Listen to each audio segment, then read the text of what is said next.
எந்த தொழில் செய்தால் என்ன செய்யும் தொழில் தெய்வம் என்று வட்டுக்கோட்டை பாட்டில் சொன்னானே.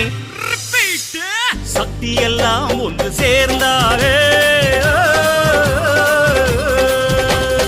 சொர்க்கம் வரும் இந்த மண் மேலே. దేవుడా దేవుడా ఏడుమల దేవుడా చూడుడా చూడుడా ఎంగ పక్కం చూడుడా.